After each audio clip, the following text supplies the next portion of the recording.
शादी का लाल जोड़ा लिए वो उसके करीब बढ़ रहा था, जबकि सिमरन की जान गले में अटक गई थी।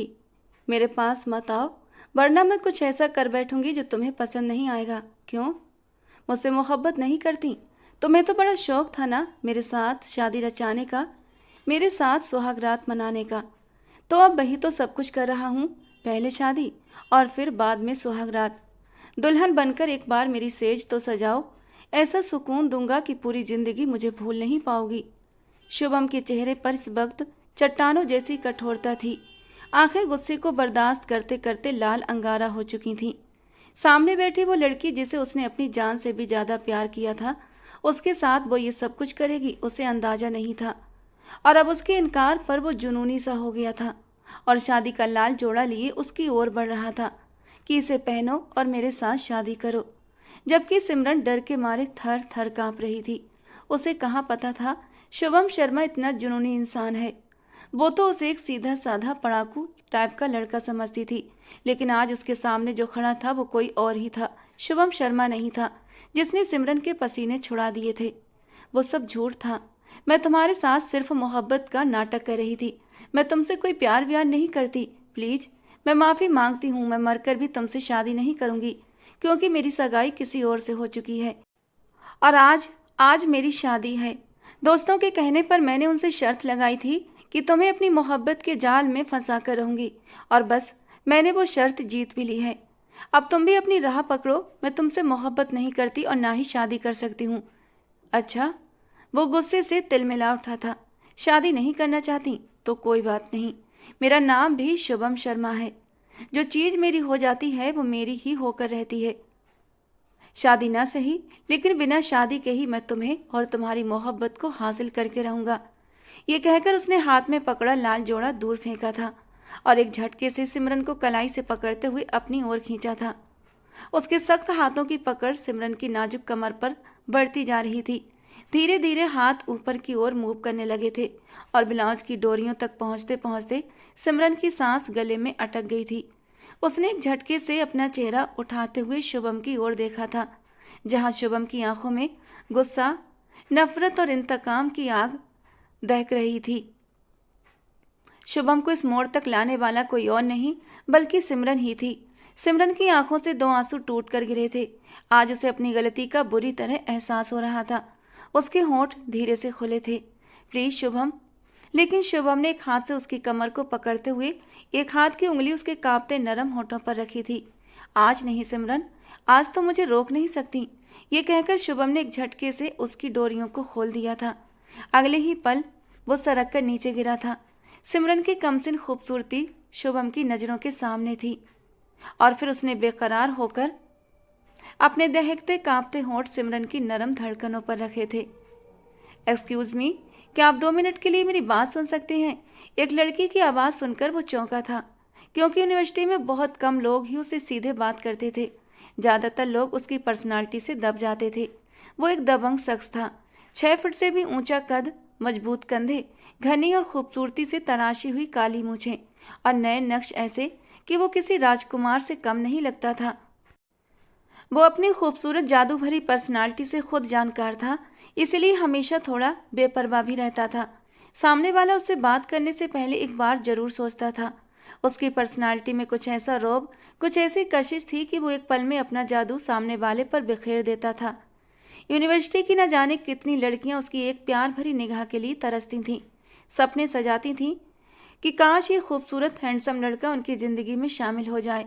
लेकिन आज तक कोई ऐसी लड़की नहीं थी जो शुभम की नज़रों में छा सके, जिसे देखकर शुभम के दिल की घंटी बज सके और शुभम का दिल कहे, हाँ शिवम, यही वो लड़की है जो भगवान ने सिर्फ और सिर्फ तुम्हारे लिए बनाई है। अपनी तमाम खूबसूरती के बावजूद भी शुभम किसी लड़की को नज़र उठाकर नहीं देखता था। कुछ लड़कियां उसे घमंडी और मगरूर के नाम से जानती थीं, तो कुछ लड़कियां उसे उसकी शराफत समझकर उसके और भी ज़्यादा गुणगान करती थीं। लेकिन कौन शुभम शर्मा के बारे में क्या सोचता है, शुभम को कोई फर्क नहीं पड़ता था। और आज इस खूबसूरत सुरीली आवाज़ पर शुभम ने अचानक चौंक कर उस आने वाली लड़की की ओर देखा था। लड़की को देखकर उसके दोस्तों ने तुरंत शोर मचाना शुरू कर दिया था।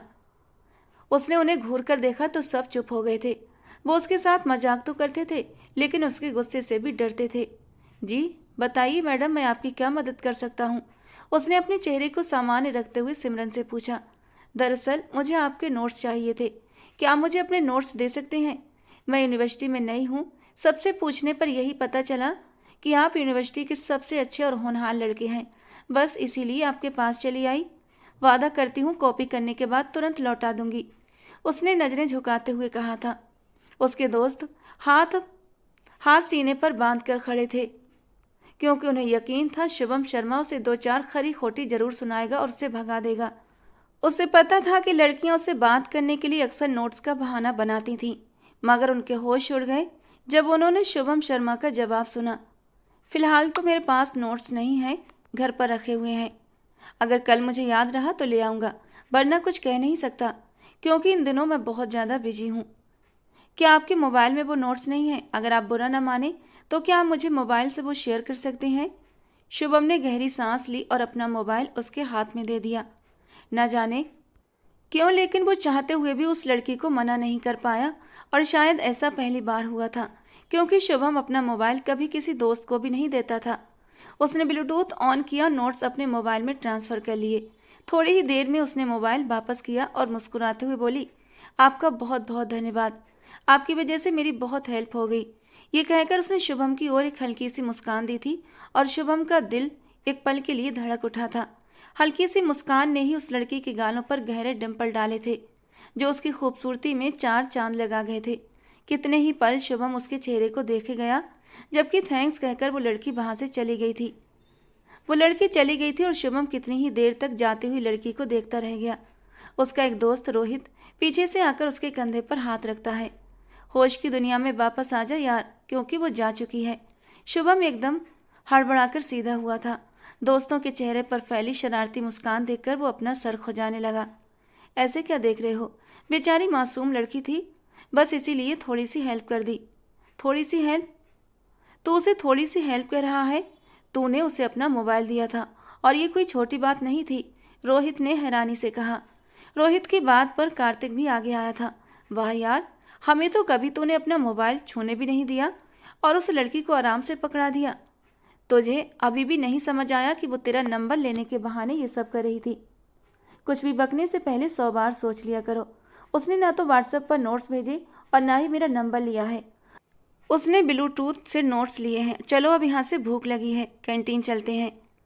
वो उन सबको टालना चाहता था, क्योंकि वो अच्छी तरह जानता था उसके दोस्त कितने काइयाँ हैं। एक बार पीछे लग गए तो बाल की खाल भी निकाल लेंगे। अपने दोस्तों को साथ लेकर वो कैंटीन की ओर बढ़ गया, जबकि काफ़ी दूर निकल चुकी सिमरन ने एक नज़र पलट कर शुभम की ओर देखा था, जो अब अपने दोस्तों के साथ कैंटीन की ओर जा रहा था। सिमरन तब तक उसकी पीठ को देखती रही जब तक कि वो उसकी नज़रों से ओझल नहीं हो गया। अगले दिन शुभम शर्मा की क्लास जल्दी ख़त्म हो गई थी और उसकी निगाहें लगातार ग्राउंड में किसी को ढूंढती फिर रही थी। क्या हुआ है राजकुमार, किसे ढूंढ रहे हो? रोहित ने उसकी बेचैनी देखकर आखिरकार पूछ ही लिया।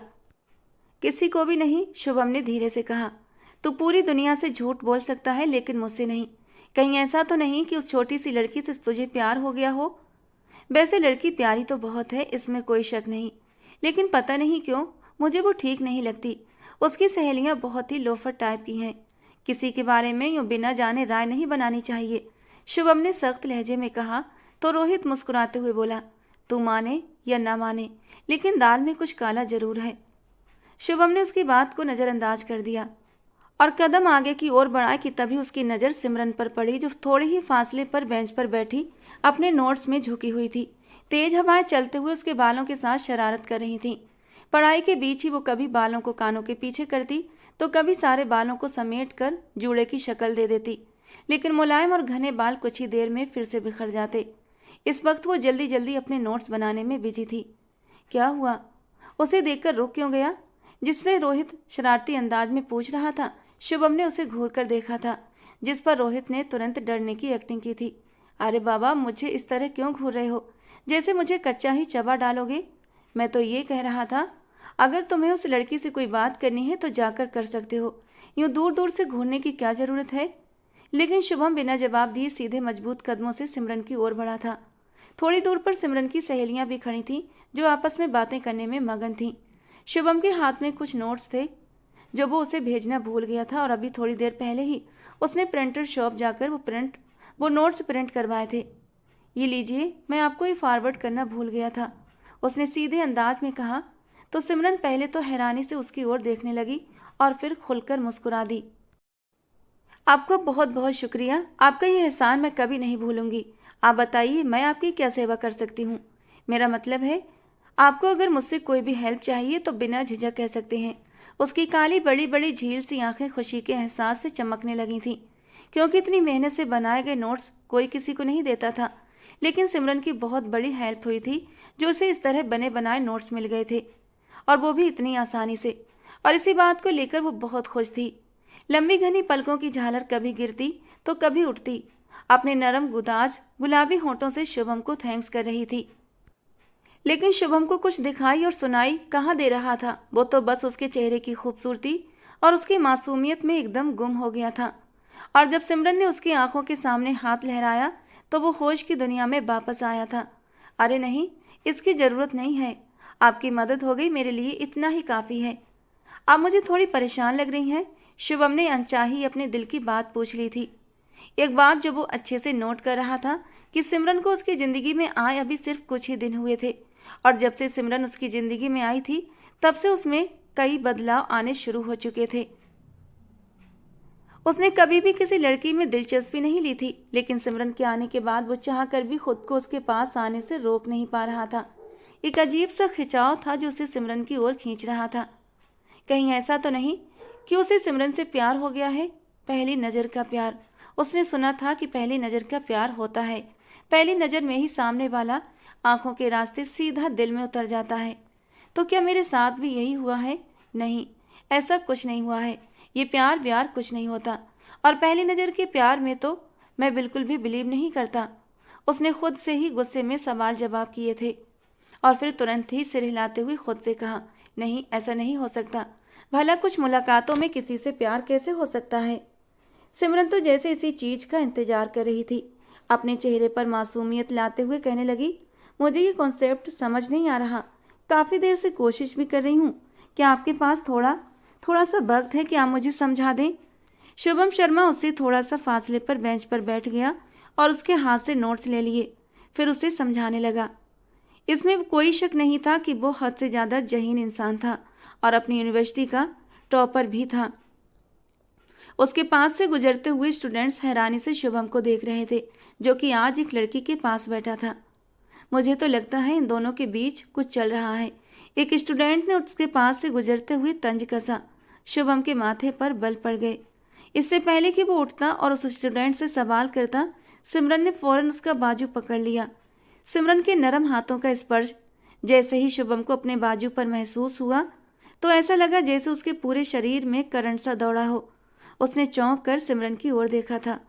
सिमरन को भी अपनी गलती का एहसास हुआ था, तो उसने जल्दी से शिवम के बाजू छोड़ दिया था। आई एम सॉरी, वो मैं नहीं, इट्स ओके, कोई बात नहीं।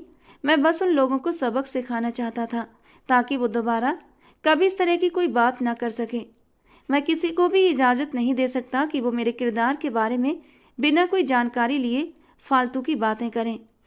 हम सब लोगों का मुंह बंद नहीं करवा सकते, उनका तो काम ही है बातें बनाना, सिमरन ने धीरे लहजे में कहा।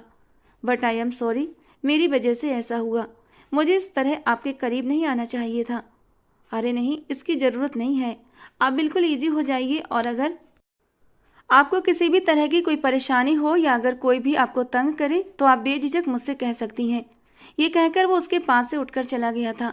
हालांकि उसका दिल वहाँ और देर तक बैठने को मचल रहा था, लेकिन वो जानता था अगर वो थोड़ी देर और वहाँ बैठा रहा तो कुछ ऐसा कह देगा जिसे उसने आने वाले वक्त के लिए संभाल कर रखा हुआ था। सिमरन शुभम को जाता हुआ देखती रही और उसके लबों पर एक हल्की सी मुस्कान आई थी। यार, जिस स्पीड से तुम जा रही हो मुझे तो लग रहा है तुम बहुत जल्दी ही उसे अपने जाल में फंसा लोगी, और मैं अपनी 10,000 की शर्त हार जाऊंगी। वो इस वक्त तो हॉस्टल में रिया के साथ बैठी हुई थी और अपनी दोस्त की बात सुनकर जोर जोर से हंसने लगी। देखो, मैंने तो तुम्हें पहले ही कहा था कि मुझे इस तरह का टास्क मत देना, क्योंकि मैं ऐसे कामों में बहुत माहिर हूँ। आखिर भगवान ने हुस्न भी तो दिल खोल कर दिया है ना। और जब ऐसा पागल कर देने वाला हुस्न हो तो सामने वाला बचकर जा ही नहीं सकता। मैंने तो तुम्हें पहले ही बताया था कि मर्द बहुत बेवकूफ़ होते हैं, उन्हें अपने जाल में फंसाना बहुत आसान होता है। और जहाँ तक शुभम शर्मा की बात है तो मैंने उन्हें अपनी खूबसूरती, मासूमियत के जाल में फंसा लिया है। ये कहकर सिमरन का एक जोरदार कहकहा बुलंद हुआ था। रिया कुछ पलों तक उसे देखती रही। वाकई सिमरन, तुमने तो कमाल कर दिया। लेकिन उसे क्या पता कि इस मासूम सी लड़की के पीछे कितनी शातिर लड़की छिपी बैठी है। रिया के जलकर कहने पर वो एक बार फिर से हंसने लगी। तकरीबन एक हफ्ता पहले ही उसने यूनिवर्सिटी में एडमिशन लिया था। वो अपनी सीनियर कजिन और कुछ दोस्तों के साथ कैंटीन में बैठी थी जब उसकी एक दोस्त ठंडी आह भरते हुए कहने लगी, यार तुमने शुभम को देखा है? कितना चार्मिंग, कितना हैंडसम मर्द है। मैं तो पहली नज़र में ही उसकी दीवानी हो गई हूँ। वो तो मुझे अपनी दासी भी बना ले तो मैं उसकी दासी बनने के लिए भी तैयार हूँ। हाय, उसकी वो गहरी ब्राउन आंखें, जी चाहता है उसकी उन आंखों में डूब जाऊं। उसकी बात सुनकर सिमरन ने कहा, यहाँ बैठकर ठंडी आहें भरने से अच्छा है जाकर उसे प्रपोज कर दो। माफ़ करो बहन, मैं अपनी बेइज्जती नहीं करवाना चाहती। तुम नहीं जानती वो कितना सख्त इंसान है। मजाल है जो किसी और की तरफ नज़र उठाकर भी देखे, और अगर गलती से कोई लड़की उसकी तरफ दोस्ती का कदम बढ़ा भी दे तो उसे इतनी बेभाव की सुनाता है कि लड़की की आंखों से खून के आंसू बहने लगते हैं। मैं तो उसके कदमों पर अपना दिल भी निकाल कर रख दूं, तब भी वो मेरी तरफ आंख उठाकर नहीं देखेगा। नेहा की बात पर सिमरन ने उसे आईब्रो उचकाकर देखा था। ऐसा कैसे मुमकिन है कि कोई भी लड़का किसी लड़की को इतनी आसानी से इग्नोर कर दे? उसके सामने अभी तक ऐसा कोई लड़का आया ही नहीं था। जितने भी लड़के उसने देखे थे सब हुस्न के दीवाने, लड़कियों पर मर मिटने वाले देखे थे।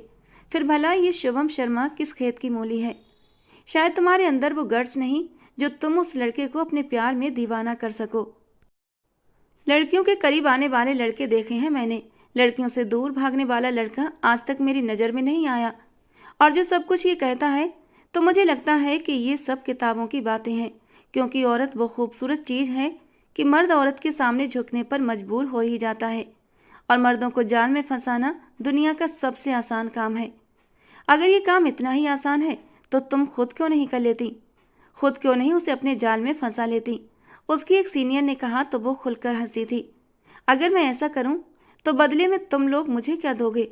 वो तो जैसे पहले से ही तैयार बैठी थी। उसे एडवेंचर करने का बचपन से ही बहुत शौक था और उस वक्त वो ये बात भी भूल चुकी थी कि उसका एक मंगेतर भी है। अगर उसके मंगेतर को पता चला तो उसके लिए बहुत बड़ी मुसीबत खड़ी हो सकती है। हम सब लोग तुम्हें 10-10 हजार रुपये देंगे। अब जिनके जितने बनते थे उसने देखा, वहाँ कुल 6 लड़कियाँ बैठी थीं, यानी 60,000 रुपये उसकी जेब में आने वाले थे। वो खुलकर मुस्कुरा दी। मुझे कोई परेशानी नहीं है, अब तुम लोग तमाशा देखो। मैडम, तुम्हारे पास ज़्यादा वक्त नहीं है, सिर्फ 1 महीने का टाइम है। अगर तुमने उसे अपने प्यार में पागल कर दिया और उसने तुम्हें प्रपोज भी कर दिया तो फिर हम पैसे तुम्हें दे देंगे, वरना बातें तो हर कोई करता है। रिया ने कहा तो वो हंसने लगी।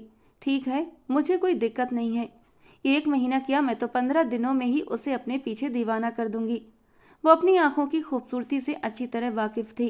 वो जानती थी कि उसकी आंखों में एक ऐसा जादू है जो किसी को भी अपने जाल में फंसा सकता है। गुरुवार का दिन था, उसकी 2 क्लासेस थीं और इससे पहले वो अपने एक सीनियर से उसका टाइम टेबल भी मांग चुकी थी। उसका सीनियर शुभम शर्मा की ही क्लास में पढ़ता था, जिससे उसे पता चला कि शुभम की भी आज 2 ही क्लासेस हैं। एक हफ्ता उसने शुभम की रूटीन को गौर से देखा था। वो हर रोज सुबह यूनिवर्सिटी आता, क्लास लेने के बाद लाइब्रेरी में जाकर बैठ जाता और वहाँ पर इतिहास की किताबें पढ़ता था। उसके बाद वो अपने पापा के ऑफिस जाता और उनके बिजनेस को संभालता था। कितना बोरिंग इंसान है, उसने बेसाख्ता सोचा। लेकिन अगले ही दिन जब उसने शुभम को कुछ लड़कों से लड़ते हुए देखा तो उसकी ये गलतफहमी भी दूर हो गई थी, क्योंकि शुभम गुस्से का भी बहुत तेज था। वो गुस्से में बेकाबू हो जाता था और ये भी नहीं देखता था कि उसके सामने कौन खड़ा है। उस दिन वो थोड़ी देर के लिए डर गई थी कि अगर वाकई शुभम उसकी मोहब्बत में गिरफ्तार हो गया और फिर उसकी मोहब्बत का भेद खुल गया तो वो क्या करेगी। लेकिन जल्दी ही उसने खुद को समझाया था, लड़के भी सिर्फ टाइम पास करते हैं। वो कौन सा सच में मेरी मोहब्बत में गिरफ्तार हो जाएगा जो मेरे लिए मजनू बन जाएगा। उस दिन वो लाइब्रेरी में बैठा किताब पढ़ रहा था जब वो उसके टेबल के करीब से गुजरी थी और फिर अचानक ही कुर्सी से ठोकर लगने पर उसने गिरने की एक्टिंग की। इससे पहले कि वो जमीन पर गिरती, शुभम ने उसे थाम लिया था।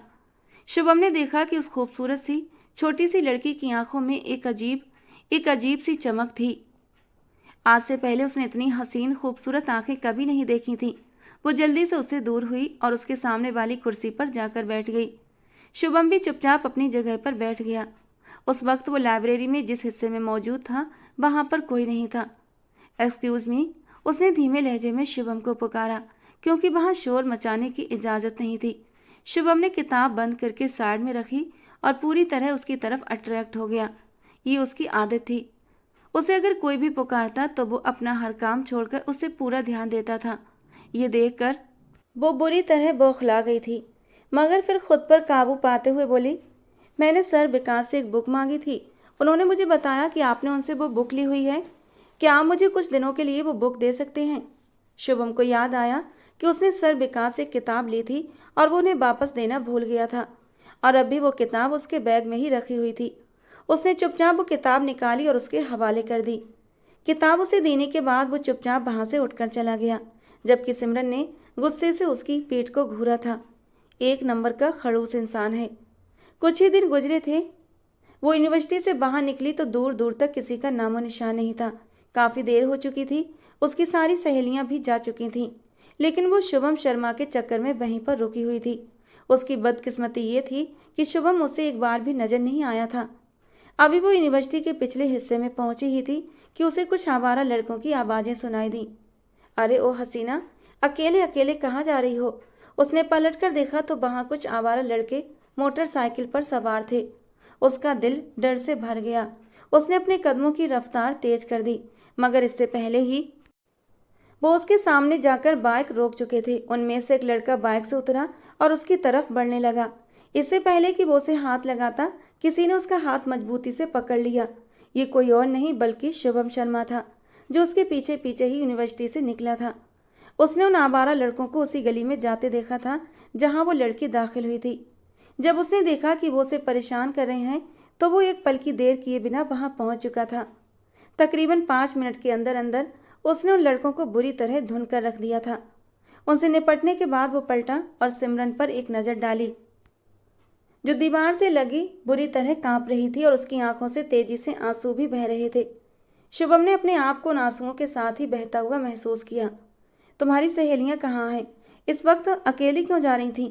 उसने उसे घूरते हुए सवाल किया तो वो रोते हुए बोली, मेरी सारी सहेलियां चली गई थीं। मैं यूनिवर्सिटी में अकेली रह गई थी तो घर से किसी को लेने के लिए बुला लेती। तुम्हें पता नहीं है ये इलाका कितना ख़तरनाक है, और लड़कियों के लिए तो वैसे भी सेफ नहीं है। सिमरन उस वक्त इतनी डरी हुई थी कि उसने इस बात पर ध्यान ही नहीं दिया कि शुभम उसकी फिक्र कर रहा था। अब तुम घर कैसे जाओगी? उसने निगाहें झुकाते हुए कहा। बस से जाऊंगी। चलो मैं भी घर जा रहा हूँ, तो मैं घर तक ड्रॉप कर देता हूँ। वो इनकार करने ही लगी कि शुभम के घूरने पर चुप हो गई। बस यहीं पर ड्रॉप कर दीजिए, मोहल्ले से थोड़े ही फासले पर। उसने शुभम को गाड़ी रोकने का कहा। ठीक है, तुम अपने भाई को कॉल करके बुला लो, क्योंकि काफ़ी टाइम हो गया है और गलियाँ भी सुनसान हैं। कहीं ऐसा ना हो कि तुम्हारे साथ फिर से कोई हादसा पेश आ जाए। नहीं नहीं, ये इलाका बहुत सेफ है। हमारे मोहल्ले वाले सारे मुझे जानते हैं। उसने शुभम को तसल्ली दी और उसका शुक्रिया अदा करते हुए घर के अंदर दाखिल हो गई। ये उन दोनों की तीसरी मुलाकात थी। पहले की मुलाकातों के बारे में उसकी सहेलियों को पता था, लेकिन इस मुलाकात के बारे में नहीं, क्योंकि उसने इस बारे में अपनी सहेलियों को कुछ भी नहीं बताया था, क्योंकि वो सारा क्रेडिट खुद लेना चाहती थी। वो शुभम की नज़रों में अपने लिए पसंदीदगी भी देख चुकी थी, और फिर उसके बाद वो वक्त वक्त पर शुभम से बात करने की कोशिश करने लगी। उसका मकसद सिर्फ और सिर्फ शुभम को अपनी तरफ अट्रैक्ट करना होता था। कभी वो उसके पास जाकर उससे नोट्स मांगती, तो कभी किसी कॉन्सेप्ट में मदद ले लेती। वक्त तेजी से गुजरता जा रहा था। अब उन दोनों में नंबर का भी लेन देन हो चुका था। रात गए तक वो उसी से फ़ोन पर बातें करती रहती। वो जानबूझकर शरारतें करती और ऐसी हरकतें करती कि शुभम न चाहते हुए भी हंस देता था। शुभम की ज़िंदगी में पहले कभी भी कोई लड़की नहीं आई थी।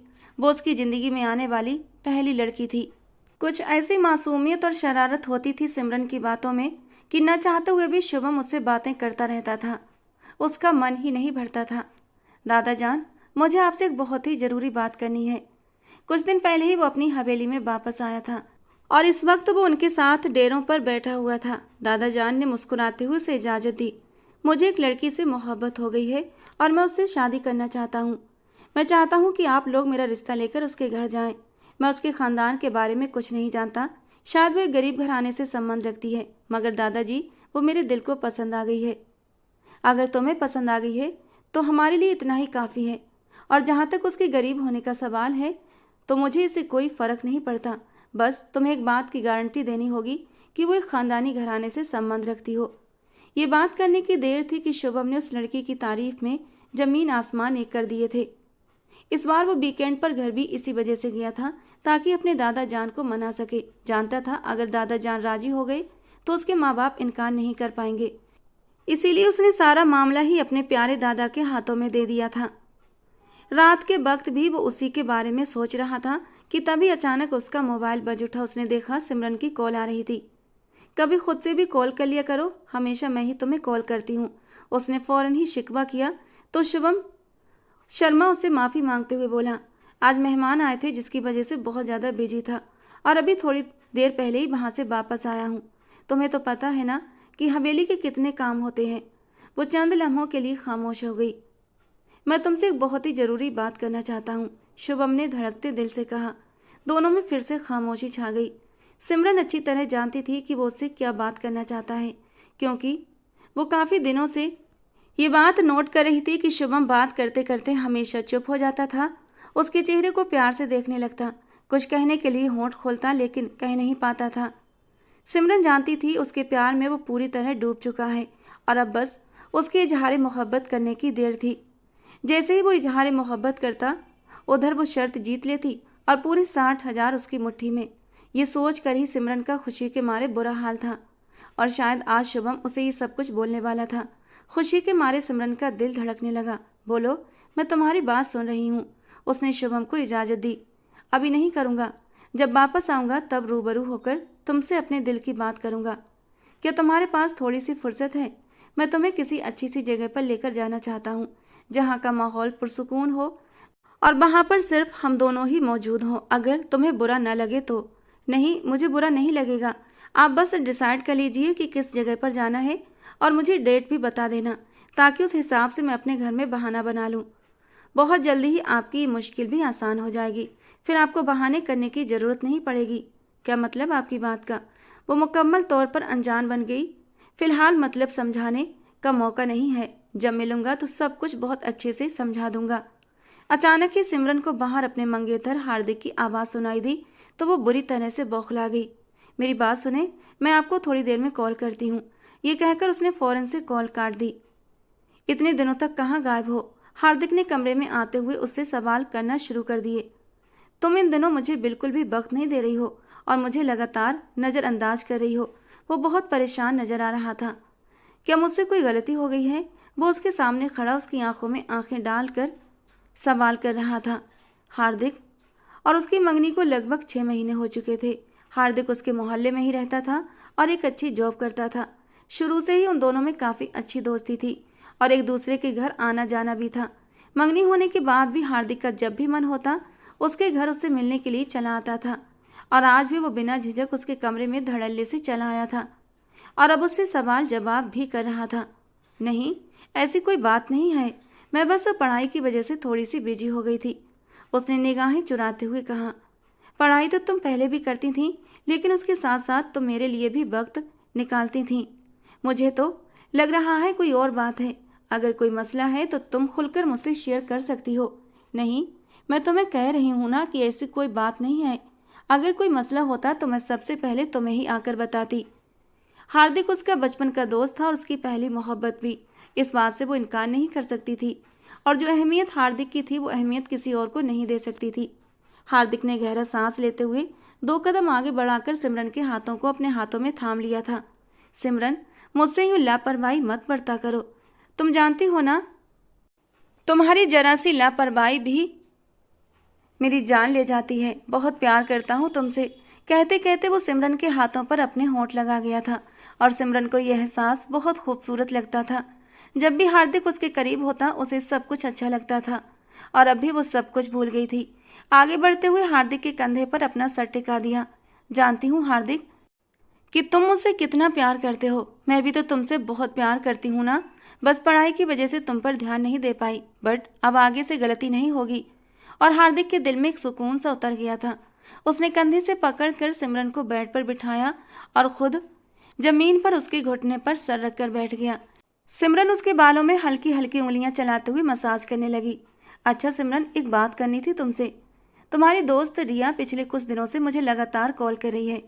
एक बार मैंने गलती से फ़ोन उठा लिया था, लेकिन वो तो बड़ी ही पकाऊ लड़की है। सर दर्द कर दिया था उसने मेरा। तुम्हारी दोस्त है इसलिए थोड़ी हाय हेलो की थी, वरना तुम तो जानती हो ना, मुझे इस तरह की लड़कों से चिपकना बिल्कुल भी पसंद नहीं है। अब भी वो मुझे बार बार कॉल करती है, लेकिन मैं उससे बात नहीं करना चाहता और अब मैं उसका नंबर ब्लॉक करने वाला हूँ। ये सुनकर वो एक लम्हे के लिए अजीब से दोराहे पर खड़ी हुई थी कि रिया का हार्दिक से क्या काम। उसके मन में खतरे की घंटी बजने लगी थी। वो थोड़ी बातूनी टाइप की लड़की है हार्दिक, तुम इग्नोर करो, बाकी मैं उसे समझा दूंगी। उसने हार्दिक पर जाहिर नहीं होने दिया कि उसे रिया और हार्दिक का बात करना कितना बुरा लगा था। उसने फैसला किया कि वो कल उससे इस बारे में जरूर पूछेगी। मगर अगले दिन रिया यूनिवर्सिटी आई ही नहीं थी। वो भी शुभम शर्मा में इस हद तक खो गई कि इस वाकये को पूरी तौर पर भूल गई। वो दोनों उस वक्त शहर के सबसे बड़े होटल में मौजूद थे। वो उसे लेकर अंदर दाखिल हुआ। उसने देखा कि पूरा हॉल खाली था, सिर्फ एक टेबल मौजूद थी जिसे बहुत ही खूबसूरती से सजाया गया था। उसके पास हर तरफ गुलाब की पंखुड़ियां पड़ी हुई थीं। उसे वो सब कुछ कोई ख्वाब जैसा मालूम हो रहा था। उसकी आंखें हर चीज को सराह रही थी, मगर उसका दिल हर जज्बे से खाली था, क्योंकि वो शुभम से मोहब्बत नहीं करती थी। उसे तो सिर्फ और सिर्फ अपनी वो शर्त जीतनी थी जिसके बदले में उसे 60,000 रुपये मिलने थे। ये सब क्या है? उसने धीमे लहजे में पूछा। जवाब देने की बजाय वो घुटनों के बल जमीन पर बैठा और एक अंगूठी उसके सामने कर दी। मैं तुमसे मोहब्बत करने लगा हूँ। मैं नहीं जानता कि मुझे तुमसे मोहब्बत कब हुई। मैं जब भी तुम्हें देखता हूँ मुझे अपना आप मुकम्मल महसूस होने लगता है। क्या तुम मुझसे शादी करोगी? उसने खुशी से अपने होंठों पर हाथ रखे थे और तेजी से सर हाँ में हिला दिया।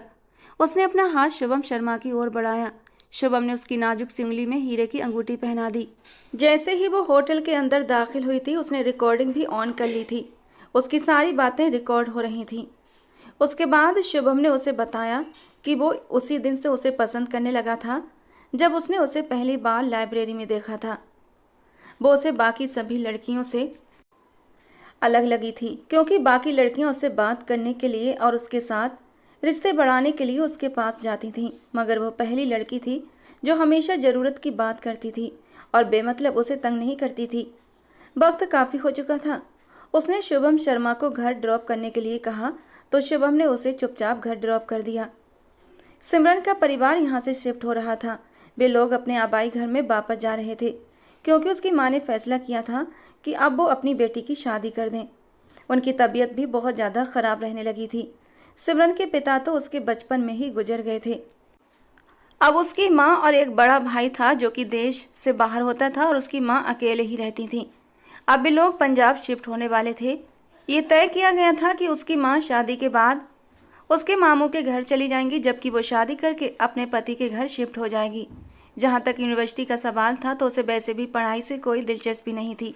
उसने एडमिशन भी सिर्फ हार्दिक के कहने पर लिया था। अगले दिन वो यूनिवर्सिटी के काफ़ी सुनसान कोने में खड़ी रिया से फ़ोन पर बात कर रही थी। वहाँ आसपास यूनिवर्सिटी का कोई भी स्टूडेंट उस वक्त मौजूद नहीं था। वो रिया को अपनी पूरी कहानी सुना रही थी। रिया, तुम और बाकी सारी लड़कियाँ पैसे गिन के पर्स में तैयार रख लो, क्योंकि मैं अपनी शर्त जीत चुकी हूँ। मेरे झूठे प्यार के जाल में शुभम शर्मा बुरी तरह फंस चुका है। वो खिलखिलाते हुए सारी कहानी रिया को बताती चली गई कि कैसे उसने शुभम शर्मा को अपनी मोहब्बत के झूठे जाल में फंसाया। उसके बहमो गुमान में भी नहीं था कि शुभम शर्मा उसकी सारी बातें सुन लेगा। वो उसे अकेला देखकर उससे बात करने के लिए गया था, मगर हकीकत जानने के बाद उसका दिल गम और गुस्से से भर गया। वो सोच भी नहीं सकता था कि ये लड़की उसके साथ इतना बड़ा खेल खेल जाएगी, और वो भी सिर्फ 60,000 रुपये के लिए उसके जज्बातों के साथ खेल जाएगी। बात करने के बाद वो एक बार फिर से शुभम शर्मा को तलाश करने लगी, क्योंकि जब तक वो यहाँ पर थी तब तक वो उस वक्त शुभम शर्मा के साथ ही बिताना चाहती थी। आफ्टर ऑल वो उसे हर हफ्ते शॉपिंग कराने के लिए लेकर जाता था। उसे बड़े बड़े होटलों में घुमाता। अब इन सारी चीज़ों की उसे भी आदत हो चुकी थी, मगर वो मायूस हो गई क्योंकि शुभम उसे कहीं भी नजर नहीं आया। घर जाकर उसने शुभम को कॉल भी की तो उसका नंबर बंद जा रहा था, और ये लगातार 1 हफ्ते तक चलता रहा। और फिर उसने भी अब ज़्यादा ध्यान नहीं दिया और अपनी सिम तोड़कर फेंक दी, क्योंकि उसका प्लान तो कामयाब हो चुका था। वो शर्त जीत चुकी थी और उसने अपनी शर्त की रकम भी ले ली थी। अब उसे शुभम से कोई मतलब नहीं था। इसके साथ ही उसने अपने दोस्तों को कह दिया कि शुभम शर्मा अगर मेरे बारे में पूछे तो कोई भी बहाना बना देना, या फिर उसे ये कह देना कि घर वालों ने उसकी ज़बरदस्ती शादी कर दी है। उसे ये सब कुछ इतना आसान लग रहा था, ये उतना ही मुश्किल होने वाला था। वो पंजाब अपनी मौसी के घर आ चुकी थी। उसकी शादी की तैयारियां भी हो रही थीं। वो उस वक्त पार्लर में मौजूद थी और दुल्हन बनी अपने अक्ष को शीशे में देख रही थी। आज उसकी हल्दी थी और उसने हल्दी वाला लहंगा पहना हुआ था। बेशक वो बहुत खूबसूरत लग रही थी और किसी को भी अपना दीवाना कर सकती थी। अचानक ही वहाँ पर एक काम करने वाली लड़की उसके पास आई। आपके घर वाले आपको लेने के लिए आ गए हैं। उसकी कज़न थोड़ी देर पहले ही उसे वहाँ छोड़कर जा चुकी थी, क्योंकि उसने अपनी ड्रेस चेंज करवानी थी। वो सिमरन के लिए परेशान भी हो रही थी, मगर सिमरन ने उसे तसल्ली दी कि मैं अकेले ही सब कुछ मैनेज कर लूँगी। यहाँ से उसे अपने पहले घर जाना था और फिर होटल चले जाना था। जैसे ही वो पार्लर से बाहर निकली, 2 नकाबपोश आदमी उसकी तरफ बढ़े थे, उसे संभलने का मौका दिए बिना, और उसकी नाक पर रुमाल रखकर उसे बेहोश कर दिया। जब उसे होश आया तो वो एक बहुत बड़े आलीशान कमरे में मौजूद थी। सामने ही कुर्सी पर बैठा शुभम शर्मा बैठा हुआ था और ठंडी खून भरी निगाहों से उसे ही देख रहा था। उसे देखकर वो बहुत ज़्यादा घबराई थी। शुभम और यहाँ, और फिर उसे किडनैप करने का क्या मतलब था? वो बुरी तरह डर के मारे कांपने लगी थी, लेकिन जल्दी ही उसने खुद को संभाला था। शुभम, तुम यहाँ कैसे? और मुझे इस तरह यहाँ लाने का मतलब क्या है? तुम्हें पता है मैंने तुम्हें कितने फ़ोन किए थे, लेकिन तुम्हारा नंबर बंद जा रहा था। मैं बहुत रोई थी, बहुत तड़पी थी तुम्हारे लिए, और फिर मेरे माँ बाप ने ज़बरदस्ती मेरी शादी। बस एक शब्द आगे मत बोलना। उसकी चलती जबान को शुभम की एक दहाड़ ने चुप कर दिया था। वो फिर से चीखते हुए कहने लगा, तुम्हारी हिम्मत भी कैसे हुई मेरे जज्बातों के साथ खेलने की? तुम्हें क्या लगा था कि तुम मुझे बेवकूफ़ बनाकर आसानी से मेरी ज़िंदगी से निकल जाओगी और मैं तुमसे कोई हिसाब नहीं लूँगा? तुमने मुझे जितनी तकलीफ़ पहुँचाई है, तुम्हें उसका हिसाब देना होगा। ये तुम क्या कह रहे हो? मुझे कुछ भी समझ नहीं आ रहा। वो पूरी तरह से अनजान बन गई। तुम अच्छी तरह से समझती हो, तुमने सिर्फ 60,000 की शर्त के लिए मेरे जज्बातों के साथ खेला, और तुम अपने महबूब के साथ शादी करना चाहती हो, और ऐसा तो मैं कभी भी होने नहीं दूंगा। तुम्हारी शादी है ना, तो तुम बेफिक्र रहो। तुम्हारी शादी जरूर होगी, लेकिन तुम्हारे मंगेतर के साथ नहीं, बल्कि मेरे साथ, यानी जिससे तुमने प्यार किया है। मुझसे प्यार किया था ना तुमने? मेरी मोहब्बत को स्वीकार किया था। मेरे नाम की अंगूठी भी पहनी थी तुमने उंगली में। दिखाओ अपनी उंगली, दिखाओ। मैंने तुम्हें पहनाई थी ना? शुभम पागलों की तरह उसका हाथ अपने हाथों में लेकर उलट पुलट कर देखने लगा, लेकिन अब शुभम की पहनाई हुई अंगूठी उसकी उंगली में नहीं थी, बल्कि उसकी जगह हार्दिक की पहनाई हुई अंगूठी चमक रही थी। शुभम की अंगूठी तो उसने कबर्ड में छुपा कर रख दी थी। इतनी महंगी हीरे की अंगूठी थी। उसे बिल्कुल भी अंदाजा नहीं था शुभम उसे हीरे की अंगूठी पहनाएगा। सिमरन ने अपने हाथ पीछे खींचे। तुम पागल हो गए हो शुभम, छोड़ो मुझे, और मुझे मेरे घर छोड़ कर आओ। मेरी शादी है आज। शादी है तो जरूर होगी शादी सिमरन, लेकिन उसके साथ नहीं जिसके साथ तुम चाहती हो। तुम्हारी शादी मुझसे होगी आज, अभी और इसी वक्त। उसको जुनून में देखकर सिमरन बुरी तरह दहल उठी थी। मैं तुमसे मोहब्बत नहीं करती, मैं हार्दिक से प्यार करती हूँ, तो तुमसे शादी कैसे कर सकती हूँ? वो रोते हुए बोली। मैं तुमसे शादी नहीं कर सकती, प्लीज़ मुझे माफ़ कर दो। मैंने तो बस एक छोटा सा मजाक किया था। तुम्हारे छोटे से मजाक में मेरी ज़िंदगी का रुख बदल कर रख दिया है सिमरन। हर वक्त हंसता मुस्कुराता जिंदा दिल शुभम जिंदगी जीने की उमंग खो चुका है। जानती हो, ये जो तुम्हारे सामने खड़ा है ना, जिसका नाम शुभम शर्मा है, ये बहुत जिद्दी है। जो चीज़ उसकी होती है उसकी ही रहती है, और तुम भी मेरी हो तो मेरी होकर रहोगी। शादी का लाल जोड़ा लिए वो उसके करीब बढ़ रहा था, जबकि सिमरन की जान गले में अटक गई थी। मेरे पास मत आओ, वरना मैं कुछ ऐसा कर बैठूंगी। क्यों, मुझसे मोहब्बत नहीं करती?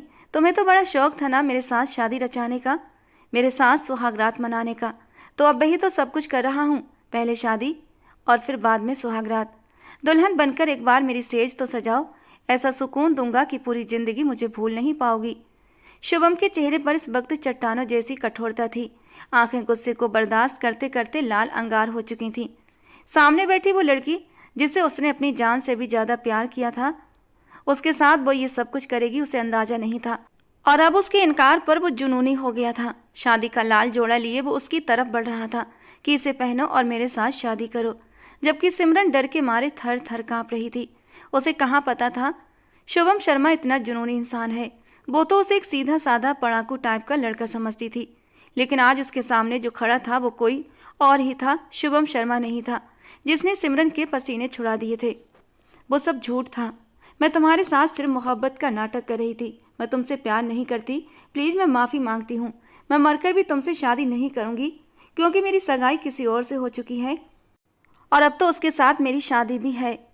दोस्तों के कहने पर मैंने उनसे शर्त लगाई थी कि तुम्हें अपनी मोहब्बत के जाल में फंसा कर रहूँगी, और बस मैंने वो शर्त भी जीत ली। अब तुम भी अपनी राह पकड़ो। मैं तुमसे मोहब्बत नहीं करती और ना ही शादी कर सकती हूँ। अच्छा, वो गुस्से से तिलमिला उठा। शादी नहीं करना चाहती तो कोई बात नहीं, मेरा नाम भी शुभम शर्मा है। जो चीज़ मेरी हो जाती है वो मेरी होकर ही रहती है। तुम मेरी हो शादी न सही, लेकिन बिना शादी के ही मैं तुम्हें और तुम्हारी मोहब्बत को हासिल करके रहूँगा। ये कहकर उसने हाथ में पकड़ा लाल जोड़ा दूर फेंका था और एक झटके से सिमरन को कलाई से खींचकर अपने करीब किया था। उसके सख्त हाथों की पकड़ सिमरन की नाजुक कमर पर बढ़ती जा रही थी। धीरे धीरे हाथ ऊपर की तरफ मूव करने लगे थे और ब्लाउज की डोरियों तक पहुंचते पहुंचते सिमरन की सांस गले में अटक चुकी थी। उसने एक झटके से अपना चेहरा उठाते हुए शुभम की ओर देखा था, जहां शुभम की आंखों में गुस्सा, नफरत और इंतकाम की आग धड़क रही थी। शुभम को इस मोड़ तक लाने वाला कोई और नहीं बल्कि सिमरन ही थी। सिमरन की आंखों से 2 आंसू टूट कर गिरे थे। आज उसे अपनी गलती का बुरी तरह एहसास हो रहा था। उसके होंठ धीरे से खुले थे। प्लीज शुभम। लेकिन शुभम ने एक हाथ से उसकी कमर को पकड़ते हुए एक हाथ की उंगली उसके कांपते नरम होठों पर रखी थी। आज नहीं सिमरन, आज तो मुझे रोक नहीं सकती। ये कहकर शुभम ने एक झटके से उसकी डोरियों को खोल दिया था। अगले ही पल ब्लाउज सरक कर नीचे गिरा था। सिमरन की कमसिन खूबसूरती शुभम की नज़रों के सामने थी। बेकरार होकर उसने अपने दहकते कांपते होंठ सिमरन की नरम धड़कनों पर रखे थे और सिमरन बुरी तरह तड़प उठी थी।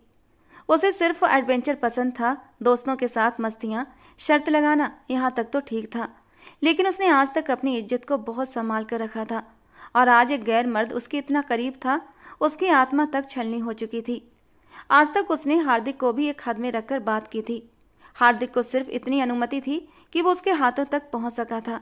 इसके अलावा हार्दिक ने कभी अपनी लिमिट क्रॉस नहीं की थी। और आज शुभम ने तो सारे पर्दे गिरा दिए थे। उसके गर्म होठों का स्पर्श अपनी गर्दन पर महसूस करते हुए उसकी आंखों से टप टप आंसू गिरने लगे थे। मेरे साथ ये जुल्म मत करो शुभम, मैं मर जाऊंगी, उसने सिसकते हुए कहा था।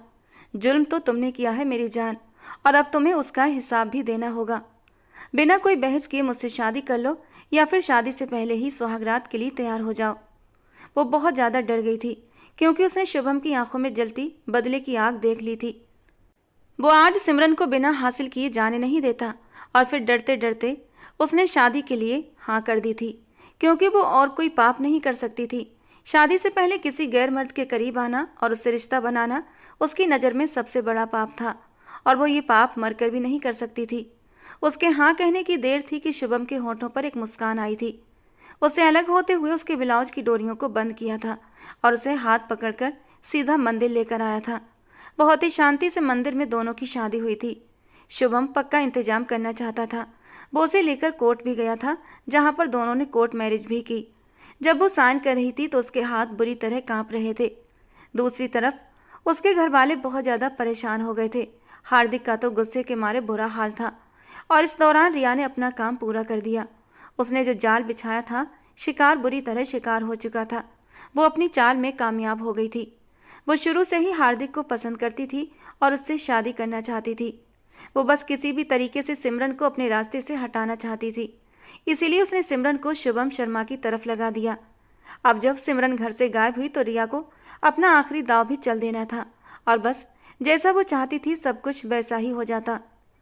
चेहरे पर झूठा अफसोस सजाए वो हार्दिक की ओर बढ़ी थी, जहां हार्दिक गुस्से के मारे मुट्ठियां भींचे इधर से उधर टहल रहा था। रिया को सामने देखकर एकदम चौंका था। हार्दिक, सिमरन मेरी बहुत अच्छी दोस्त है, मुझे उसके बारे में कुछ गलत बोलना तो नहीं चाहिए, लेकिन तुम्हारी हालत मुझसे देखी नहीं जाती। तुम कहना क्या चाहती हो, साफ साफ कहो, हार्दिक ने गुस्से से रिया को घूरते हुए कहा।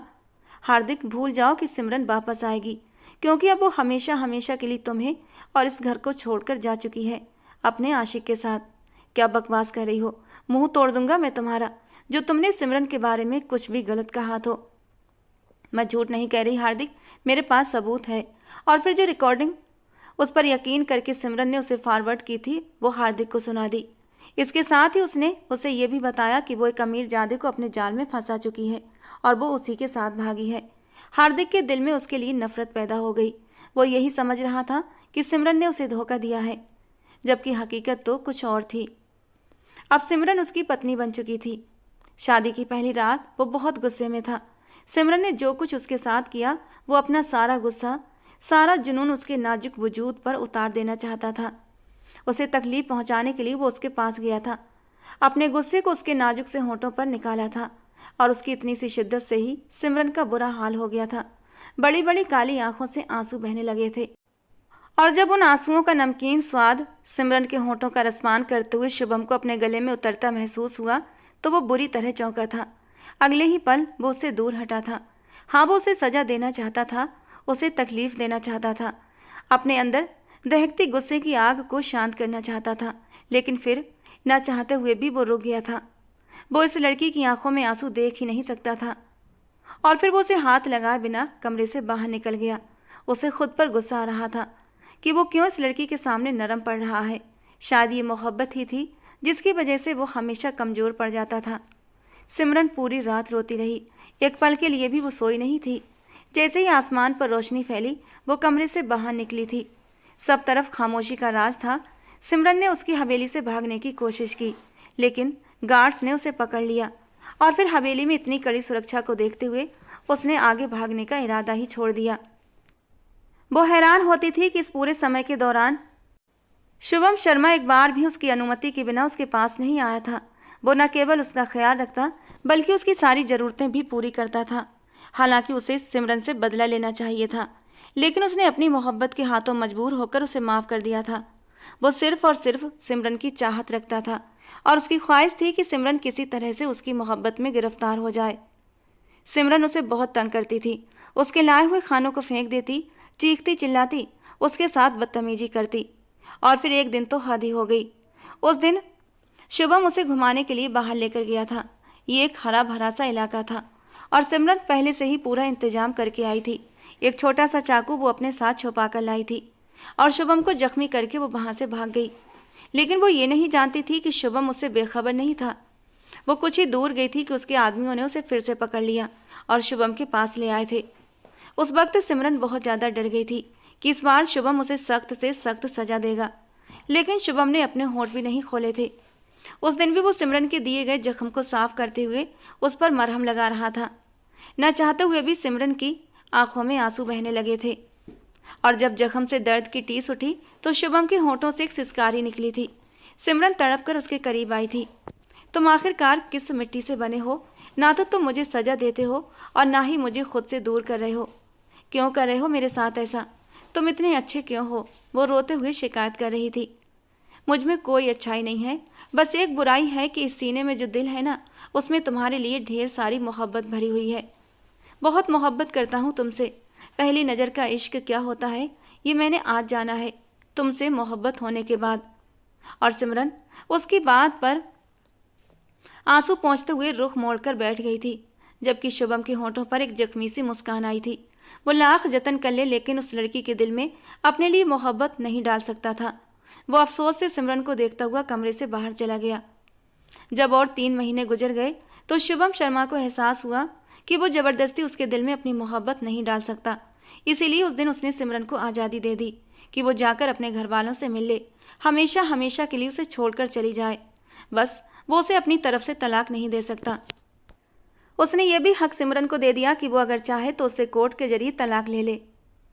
वो जब हार्दिक के घर पहुंची तो सामने का दृश्य देखकर उसे अपनी आंखों पर यकीन नहीं आया था, क्योंकि उसकी जगह पर रिया मौजूद थी। उसने हार्दिक से बात करना चाही, लेकिन उसने एक जोरदार थप्पड़ उसके चेहरे पर मारा था कि उसका दिमाग घूम गया। उसका होंठ फट चुका था। वो बेयकीनी तौर पर कभी रिया को तो कभी हार्दिक को देख रही थी। उसकी माँ इस दुनिया से परवाज कर चुकी थी। वो इतनी बदकिस्मत थी कि अपनी माँ का आखिरी बार चेहरा भी न देख पाई थी। हार्दिक, तुम ऐसा कैसे कर सकते हो? मेरा इंतजार किया, न मुझे ढूंढने की कोशिश की।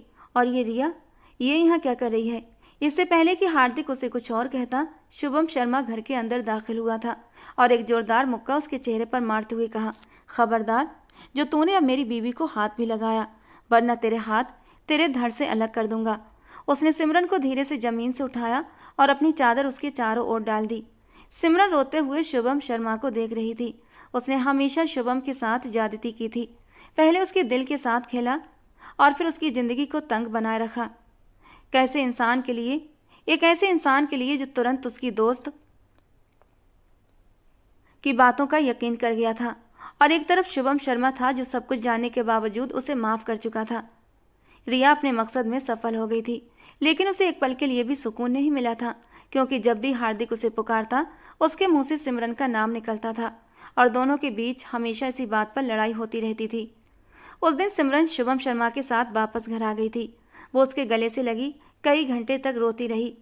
मैं अभी तो नहीं कह सकती कि मुझे तुमसे मोहब्बत है, मगर मुझे यकीन है कि कुछ ही समय में मैं तुम्हारी मोहब्बत में गिरफ्तार हो जाऊंगी, और जिस दिन मैं खुद से तुम्हारे करीब आऊंगी तो समझ जाना कि मुझे तुमसे मोहब्बत हो गई है। लेकिन मैं तुम्हारे ऊपर भी जुल्म नहीं कर सकती। तुम्हें इजाज़त है कि तुम अपना हक मुझसे वसूल कर सकते हो। उसने अपने आंसू पोंछते हुए कहा। नहीं सिमरन, मुझे उसी दिन का इंतजार रहेगा जब तुम खुद से मेरी बाहों में आओगी, मेरी मोहब्बत में पूरी तरह डूबकर। मैं उस दिन का इंतजार करूंगा। शुभम शर्मा ने उसका हाथ मजबूती से पकड़ा और उसके माथे पर अपने होंठों से एक नरम स्पर्श दे दिया। सिमरन ने आंसू भरी निगाहों से उसे देखा। अच्छा, और अगर मैं पूरी जिंदगी खुद से तुम्हारे करीब ना आई, तो क्या पूरी जिंदगी तुम अपना हक मुझसे वसूल नहीं करोगे? क्या पूरी जिंदगी ऐसे ही गुजार दोगे? ये तो एक बस नेचुरल सी ख्वाहिश होती है ना। उसके इस मासूम से सवाल पर शुभम खिलखिलाकर हंस पड़ा था। एक जिंदगी क्या, पूरी 100 जिंदगियां तुम्हें देखते देखते गुजार दूंगा। तुम मेरे सामने हो, मुझे इससे ज़्यादा कुछ नहीं चाहिए। मोहब्बत में दो जिस्मों का मिलन ही मोहब्बत नहीं होती। महबूब आंखों के सामने हो, ये भी मोहब्बत की एक बहुत बड़ी जीत होती है। सिमरन ने सुकून से अपना सर शुभम के कंधे पर रखा था और शुभम ने उसकी पीठ को सहलाते हुए उसे तसल्ली दी थी। शुभम शर्मा ने अगले ही दिन अपनी हवेली में ले जाकर सबसे उसका इंट्रोडक्शन करवाया था, अपनी पत्नी के रूप में। उसके घर वाले उससे नाराज तो हुए थे, लेकिन शुभम उनका इकलौता चश्मो चिराग था। वो उससे ज़्यादा दिनों तक नाराज नहीं रह सकते थे और उन्होंने जल्दी ही सिमरन को हवेली की बहू के रूप में स्वीकार कर लिया था। कुछ ही दिन बाद शुभम को गांव का अगला सरदार बना दिया गया। सिमरन को सरदारनी की हैसियत मिल गई थी। सब लोग उसकी बहुत इज्जत करते थे। शुभम के माँ बाप ने कभी भी उसे कोई ताना नहीं दिया था। वो खुद भी उसकी इज्जत करता था और बाकी सभी लोगों से भी उसकी इज्जत करवाता था। वो खुद को सचमुच दुनिया का सबसे खुशकिस्मत इंसान समझने लगी थी। और उस दिन जब सिमरन को खबर मिली कि शुभम पर किसी ने जानलेवा हमला किया है, तो सिमरन को ऐसा लगा जैसे उसके शरीर से जान निकल गई हो। वो कुछ बोलने के काबिल नहीं रही थी और अगले ही पल लहराकर जमीन पर ढेर हो गई थी। जब उसकी आंख खुली तो शुभम उसके सामने था। उसे देखकर वो उसके सीने से लगकर तड़प तड़प कर रोई थी और उस दिन उसे एहसास हुआ कि वो शुभम से कितनी मोहब्बत करती है। रोते रोते उसने शुभम को बुरी तरह चूमना शुरू कर दिया था। शुभम, मुझे छोड़कर कहीं मत जाना, मर जाऊंगी तुम्हारे बिना। I love you Shubham, I love you. वो रोते रोते अपनी मोहब्बत का इजहार कर रही थी और शुभम ने एक हल्की सुकून भरी मुस्कान के साथ उसे अपनी बाहों में खींच लिया था। और जब शुभम ने शरारत से उसके कान में फुसफुसाते हुए कहा, तो इजाज़त है, और उसकी बात का मतलब समझकर सिमरन ने अपनी आंखों के आंसू पोंछते हुए अपना सर हाँ में हिला दिया था। उस दिन दोनों ने अपने रिश्ते की एक नई शुरुआत की थी। तो दोस्तों, आज की हमारी ये स्टोरी आपको कैसी लगी कमेंट बॉक्स में ज़रूर बताना। पसंद आई हो तो प्लीज़ लाइक करना। रोज़ एक नई और रोमांटिक स्टोरी सुनने के लिए हमारे चैनल के साथ जुड़े रहें। मिलते हैं दोस्तों अगली किसी नई स्टोरी के साथ।